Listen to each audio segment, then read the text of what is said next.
All right, welcome to the Lady Jaye Meat Dudes. I'm Evan. Tyler. Charlie. Boom, and today we're going to talk about what makes the best barbecue. All right, so true story. There was a guy about a month ago who walked up our patio stairs and looks at me and he goes, "What's the one thing that makes great barbecue?" And I kind of like froze for a second. I panicked because I'm not you guys, I'm not the pit master. But I gathered my thoughts and I said, quality of meat. Like it just came to me. I was like, quality of meat. That's Natural what it answer. is. Natural answer. Felt confident, because that's the truth. I think your smoking device, your preparation, the slow and low cooking style, the rub, the sauce, the wood, all that stuff is very important. But it really starts off with the quality of meat, and that's what we're all about.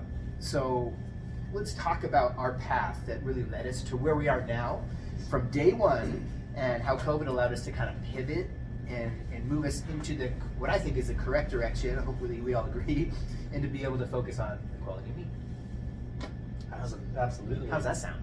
Sounds great. Wow. Awesome. Yeah. Can't wait. Let's go. All right. So the origin story of Lady Jaye day one. So we get the big old smoker. We get the big smoker up here on the patio after a hellacious day. It's a long day. Almost lost a couple lives doing that. Arms and fingers. and starting off, it's kind of funny. Like we didn't start off thinking that we were going to be like a barbecue restaurant. So what was your guys' kind of intentions in opening with the original menu? What did you guys think that we were going to be? Take off, Charlie. I don't know. Family friendly place to come with your kid, have a cocktail, and comfortable food, I guess. Mm-hmm. That was the original thing because Charlie and I live in West Seattle, and Charlie, of course, doesn't drink anymore. But when we did, Just to partake a little bit. We were like, we both have kids, and where do you go in West Seattle and get a really proper cocktail, and also something good to eat? The kids can get some fries and like whatever. So Shout out to Sarah. Good cocktails. Shout out. that was really the original minds. Had nothing to do with the smoker or anything like that. We just sort of, that was it.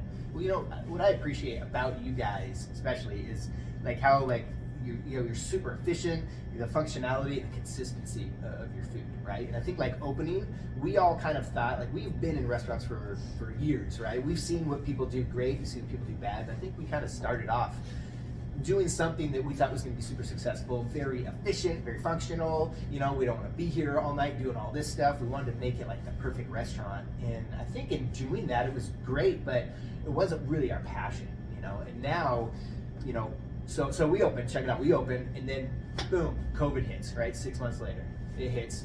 West Seattle Bridge closes. Woo! Boom! All right, double win. Great, and before COVID hit, we were working 7 days a week.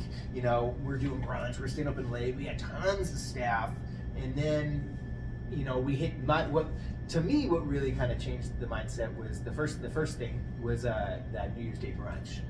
I mean, we did brunch on New Year's Day. We ran out of food by noon. It was just hectic. We probably had like 10 staff on, and we were like, "What in the hell are we doing?" We also prepped twice as much as we generally were doing for brunch. Going like, "Oh, we're bulletproof. Let's go!" Just to make Charlie the kitchen. Dude, and fun fact, we did more this Super Bowl Sunday selling goddamn pastries and meat than we did that whole brunch.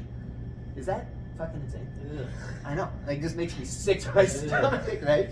Okay, we're talking about all this because when you open up a restaurant, you just kind of like you start off kind of almost in survival mode, right? Yeah. You're just like, we just got to make it work. We got to do it. Then COVID hits, right? And we actually took a step back, and we're like, dude, this is crazy. In real survival. We're in absolute survival mode, right? That was pretty bizarre. But I don't think we ever thought, oh, we got to stop what we're doing, we got to close down. We thought like, what do we do next? How do we feed the community? And Charlie was saying that it really got to you. You really thought about, what does the community need at that point, Right. and what was that mindset I shift? think the first dinner we did was just smoked chicken, mashed potatoes, biscuits, and that was it. Some Maybe roasted greens. vegetable or something. Yep, comfort food. Yeah, Yeah. comfort food. And then it just kind of, that's where it all started, and we just went from there, and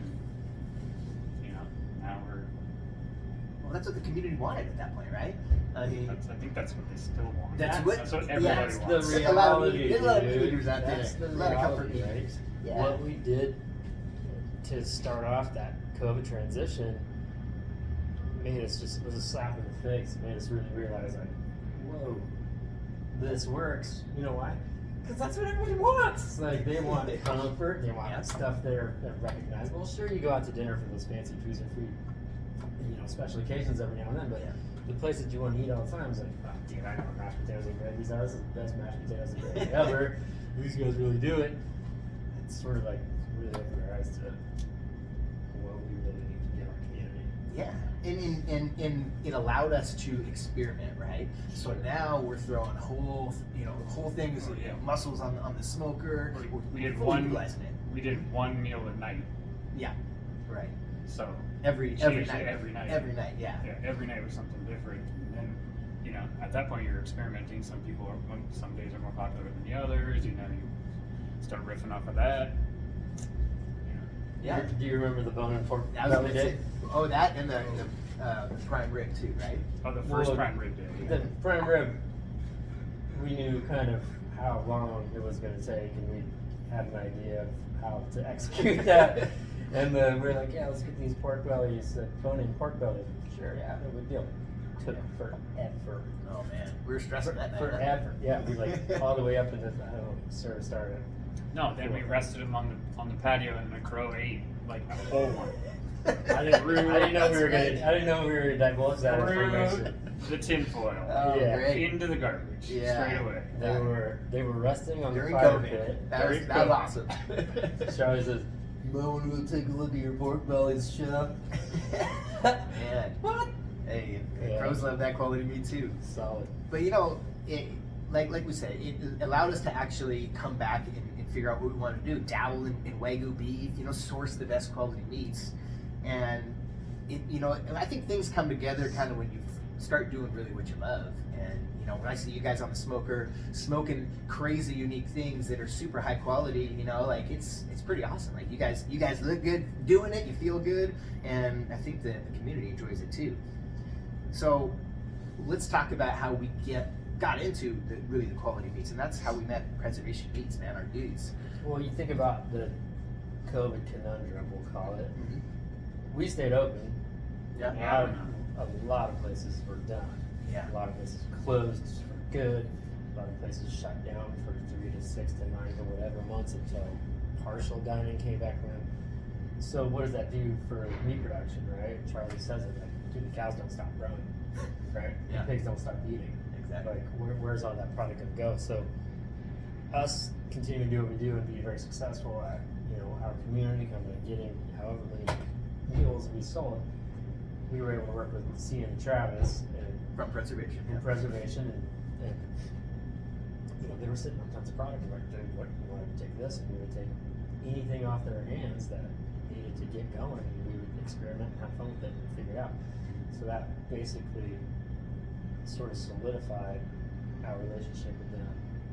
As things kind of quote unquote got back to normal. And what do we really love about them? They are super strict about their sourcing, where their stuff comes from. Their customer service is The best. the best. They'll drive across the state to grab you a pork belly if you need it. Yeah. It allows us to do Literally what we across do. the state. Yeah. It allows us to do what we do, right? Yeah, the relationship is, I guess, symbiotic is what you call it. We work together every week about products that they think are cool and we think are cool, and if we can get it on the smoker, then that's what goes on the menu. Yeah. And the best part of that duo, they're a lot like me and Charlie. Like, Cian's a little bit of a spaz. A little bit Weird. of a spaz. What? And he'll call me, dude, I got an idea. Like, oh, here we go. Yeah. But it's always pretty creative what he comes up with. He's like, I want to do this. I'm like, oh yeah, let's try it. Yeah, man. Do it. I mean, yeah. So we talked about their standards, right? Like we feel blessed to be in touch with them, so they can bring us, the best quality meats almost in the state. One of the top, one of the best. They work with one of the best farms, right? Pure Country Farms. That's their number one client, right? All of the beef that we get for 99% is from Pure Country Foods in Moses Lake. Yeah, in Moses Lake, 180 miles out. So let's talk a little bit about Pure Country and what they do. I love using this like example, you know, that they harvest 15 cattle a week versus 1,000 to 10,000 that the big guys are doing, you know, 100 miles away, you know, and so just think about quality of meat, 15 to 1,000. You know, how can you, you know, how do you? Let's think about that, right? Like that's a big number. That's a big difference. And it reminds me of like that video that I sent you, Charlie, of the pig that was strung up, and this big robot comes in and just cuts it right, you know, cuts it right in half. They have to, right? They Yeah. have to do that to be efficient to get the meat up the To door. get it done, right? Yeah. So like, but if you're doing 15 a week, I mean that just means Yeah. that you know you really you can tell that that's quality, right? Well, yeah. I mean, one of the things that I love is if we have a crazy idea, whatever you can dream up, right? It comes from a cow. Talk to CN, talk to Travis. They talk to Paul at Pure Country, and then even if it's a one-time thing or project, within 2 weeks at the most, we have it here. And CN actually goes to the processing room and will custom cut out something for them. That's Man. ridiculous, dude. So what's an example of like a crazy project? You know, that you guys been working on? You know, like you were talking about the bone-in whole pork bellies. I mean, I've never cooked one of those before. You know, we did that. A lot of the Wagyu we get, you know, it's broken down into certain specs and stuff, you know, that we don't, that is, I guess, I cannot say it. Like it's Pork short ribs is pretty cool that he cut for us. Pork short brisket ribs, is kind pork of brisket, interesting, Yeah. all the pork cheek medallions that they do for us. which is so nice to get them cleaned out already, man. The way that they process things is they make it easier for all chefs. Yeah.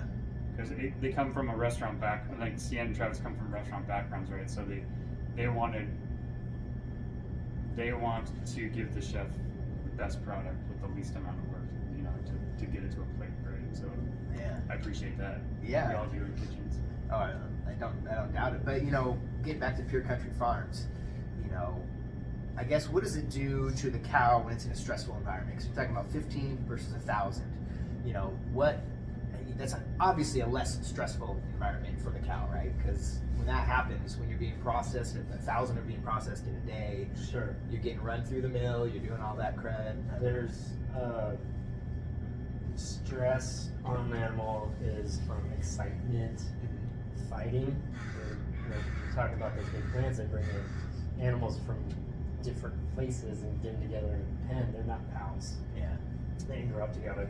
So there's fighting going on. There's fasting. Like they bring them in and like won't feed them the night before or whatever the heck it is.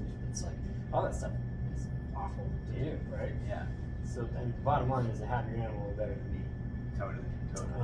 And I can get into the chemistry of the muscles and stuff and what happens, but it's like it's a tougher, drier piece of meat. Honestly, that's what happens when the stress is on the animal.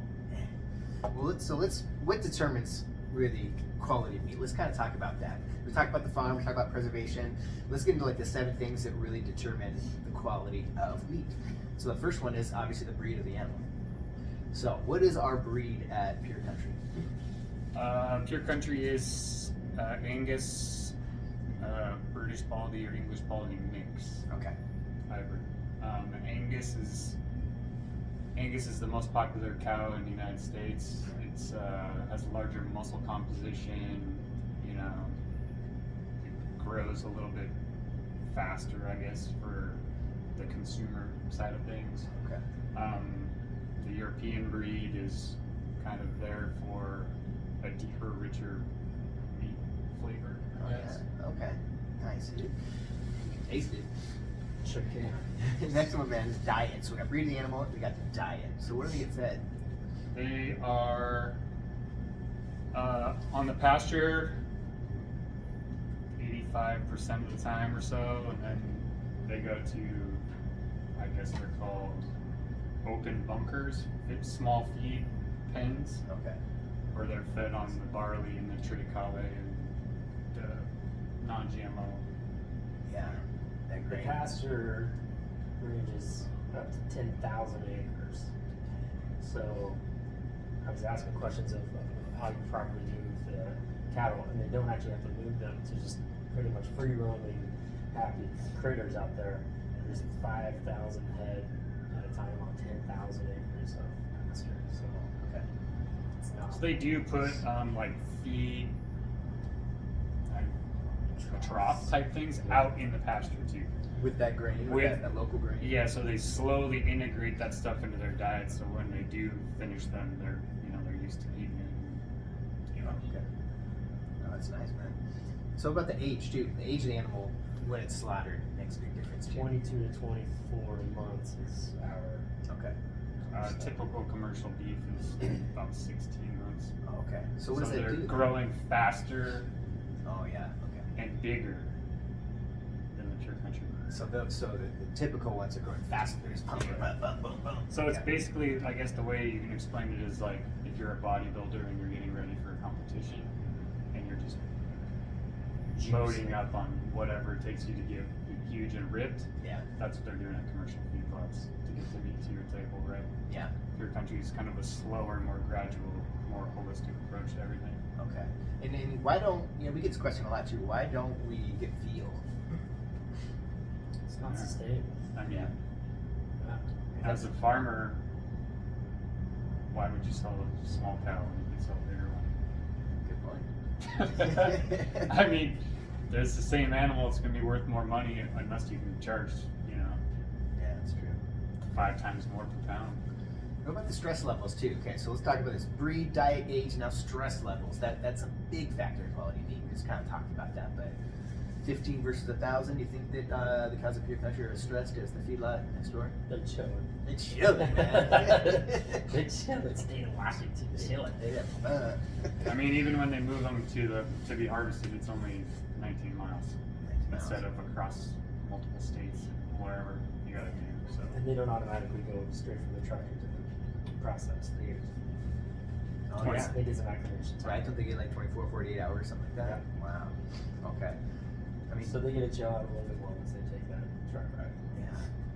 And that'll happen. I guess the methods of the slaughtering and processing too. When you're talking about 15 versus 1,000, obviously, the stress within that is not going to be as wild.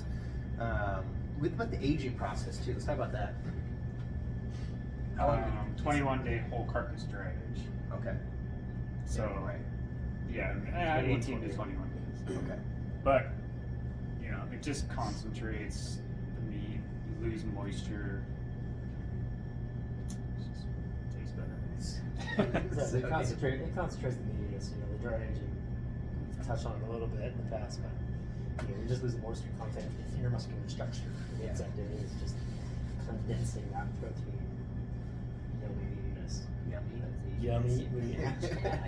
All right, so the quality of meat, the breed of the animal, the diet, the age, the stress levels, the methods of the slaughter and processing, the aging process, and of course the marbling, right? Visually, you can see the quality of the meat in the marbling, right? Dude, cut a zab time. 2 zabs last week. Yeah. That were like, both of us were like, holy shit. Yes, pictures. Sorry, Mom. Oh, dude, I was Sorry, gonna Mom, say, don't trying swear. to hold that in. No, dude, I thought they were white. You were Dude, walking. everybody. I mean, I was I like- did, Jared did, you did, all of us that look at meat all the time. We're like, what I was the- like, how are we selling this huge Zabuton for $16? Yeah. It looks like, is this Wagyu? Oh man, that's that- crazy. Yeah, and there, I mean, that's it. Yeah. That's, you see the quality. Yeah. When we get those cuts in, like, every now and then, it seems like weather has a little bit differentiation sometimes. The hotter when it we get in. gets, I think that their animals are more survival mode, so they're not storing fat; they're just burning it. So typically in the summertime, they get a little leaner. Yeah, you can see it. It can fluctuates see it. throughout the year. Yeah. That's crazy. I can't remember what month it was, but there was like 2 or 3 weeks of us getting product. I was like, what is going on, dude? I always It's feel like it's like ridiculous. around April, maybe. I don't know. That It's just sounds like about fresh right. grasses or what. I don't know. That's That's when it's nice up there. Yeah. So really, you know, understanding what farm your meat comes from, so you can understand the quality, is huge, right? And we were kind of talking about this earlier, that Washington beef is not necessarily Washington beef, right? Maybe it's processed in Washington, but maybe it was born in Canada, sold to Mexico, raised in, you know, Hawaii, then over in Idaho, and then it was processed here in Washington, and that technically is Washington beef. So all of our animals, I say our, like we're part of Pure Country, but you know, we're family now. You know, all of ours are born at Pure Country all the way to slaughter, right? Yes. Or harvest, sorry, I should say it better now. Yep. Yeah. Exactly correct.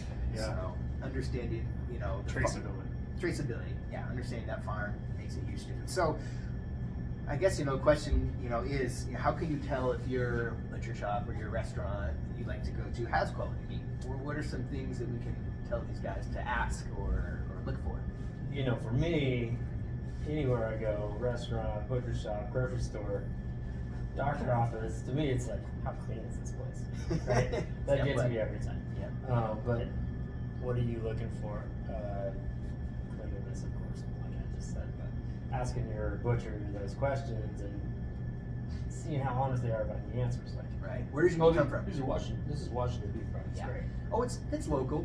It's You local. know, if you ask us, like I point right to that map right behind us and go, yeah, this is from Pure Country Farms, 179 miles from this restaurant, right there. That's where it all comes from. Born. And then fire hoses you with the with the You know it. their generation. Boom, their generation. Man, that's so cool. He's a good guy. Man, got him, man. I mean, like, but it's like truthful. It's confidence. It's And it's honest. it's totally honest. Like that's where our meat comes from. We're proud of that, you know.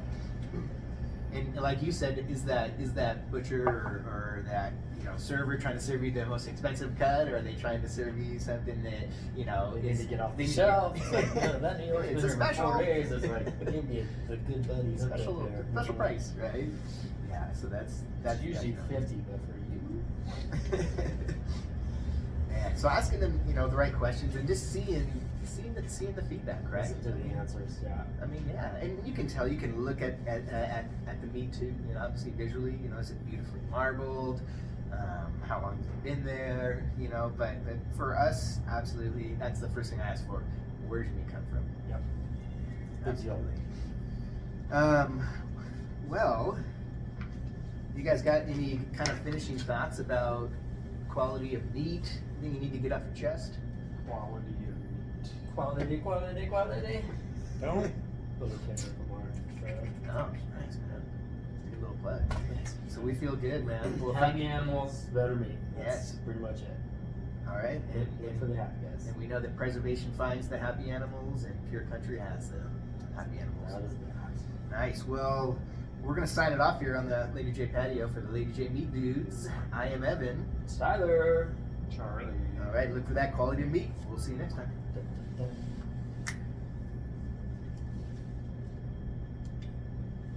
Cool. 23 minutes. 2030. That's good. How do we feel? Feel good? I'm gonna go get some shit on the smoker. I should have said that. Good, you should have. Okay. It's fucking cold out here today. Big